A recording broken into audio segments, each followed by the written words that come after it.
guys. Ayun, bukas. What's that? Soon. Ayun, dito na kami ulit. Grabe. Sobrang init Trivia to, din. guys. Trivia. Ano yan? Ang trivia mo? Trivia to. Soon you'll find out. So remember this, okay? Anyway. May ganun-ganun pa. Bukas pala pupunta kami dyan sa literal. Silpi na yun na. Patas na ko yan. Ay, ganon. Bukas, ano pala, pupuntahan na namin yung apartment na nakita namin kasi available na daw bukas. So, baka mag-down na rin kami. So, pakita ko sa inyo yung itsura nung apartment. 1 bedroom siya. Tapos, yun lang. And, kukunin na rin namin yung marriage certificate namin na bukas. Woo! Finally! Yun lang, excited lang ako for this month. Tapos, syempre, next month. So, yun lang. And, later na lang. Ng medicine ball para sama namin dun sa pag-akyat namin ng sa stairs. Yan. Sa akin yung pinakamagaan lang. Aray ko! Teka lang. Kaya mo ito 2 kilos? Ito 2. Imagine mo, pag hawak Ito na lang. Walang hangin yan pero tinan mo. Ito na lang, Ikaw na-underestimate mo kung di ko kaya yung 2 kilos. Ayan si James. Hello, James. Kuya Art. Kuya Art. Yan. Bukas. Nagkakwentuhan muna sila. Akyat muna kami. Hi, KZ. Friend namin ni Heinz. Tapos, ayan, ito lang. Mag-akyat muna kami ng stairs. 5 sets with medicine ball. Good luck. Workout kaya bumili kami ng Pocari. And guys, ano we're ba? gonna be working out with the medicine ball today. So this is gonna be 3 kilos. Okay, what's the sign again? Oh, nag-gets ko na. Soon. Okay. Iniisip ko, ngayon ko lang nag-gets. Okay. Soon. Grabe pala yung with medicine ball. Mas hindi ako makahinga ngayon compare last time. Iba pala talaga pag may kasamang weights. Kapansin mo, pag next time wala ka ng ganyan, ang bilis mo. Kalimutan. Hi, Kai. Jobelita. Hi, Jabelita. Hi. Una-una siya nag-comment kanina sa video namin. Nagkasunod-sunod nga kasi nga hindi okay yung internet connection as usual. Ang Globe na naman. So, nag-load ako ng Smart 4 Wi-Fi as always. Yun lang. Mabihis na kami. So, ano na. Uwi na kami. Nagugutom na ako kasi nag-banana lang ako kanina. Tapos Pocari. So, bye! Later na. Bukas na. O nga eh.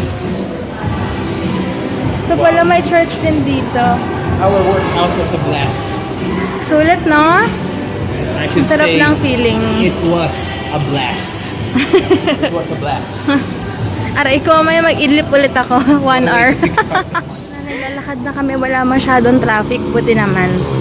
And medyo mainit. Ay, pupunta pala ako EMS later kasi may nag-order from Canada. Hi, Ate Ann Williams ata yung name niya. Ann Williams, something. Ann Balderema yata yung nasa Viber ko. Pero iba yung name niya dito sa YouTube eh. Ay, sa YouTube. YouTube. Bali kami ng banana. Nag-isa kami. 10 pesos isa yung malaki. Ganda ng color, chicken curry na lang ako. Ay guys, nakatulog ako. Nangulot yung hair ko. Maliligo na kasi ako. And kumain muna ako ng banana bago maligo. And pupunta ako later ng ano ba? Baka Star Mall kasi bibili na ako ng conditioner. Naubusan ako ng conditioner. Cream silk naman itatry ko kasi wala pang buy one take one yun sa Watsons. Antayin ko muna siyang mag buy one take one bago ako bumili.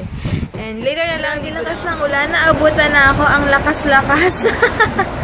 Mamaya pala try ko mag-film ng September favorites. Tatry ko lang, sana hindi pa maingay dito kasi di ba may uupa sa aming barbershop, ginagawa. Sana hindi maingay. Dito lang sa M. Wheeler, kukunin ko lang yung pinadala ni Sis para last Monday pa. Hindi ko nakuha kasi busy. So ngayon ko lang kukunin. Inabutan na ako ng ulan. Magsi 6 o'clock na. Pwede naanan kasi ako. Ayan, lakas ng ulan. Pero susugurin ko na kasi kailangan ko na umuwi. Magsi 6 na pa. Dito ako ngayon sa Star Mall. Grabe, basang-basa na yung floor nila. Ako nakakatakot para madudulas ako. Pero ang lamig na, may aircon na sila. SM Center Las Piñas kasi may bibilin ako doon. Ay, nagugutom na ako sa SM. Sarado na kasing Western Union sa labas. So, wala akong choice. Dito na lang ako sa loob.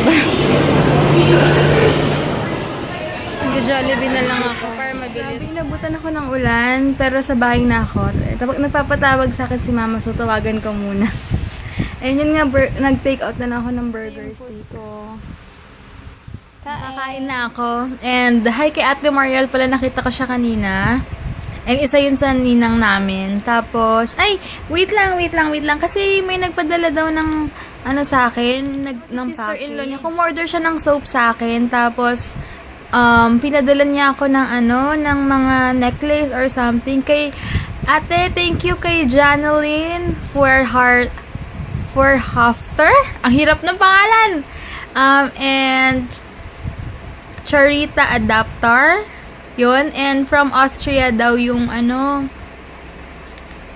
from Austria daw yung pinadala. Yung nagbigay sa akin, si Ate Janlyn. Basta sila. Thank you so much. Thank you. Si Ate Janlyn ata yung nagbigay sa akin. Yun.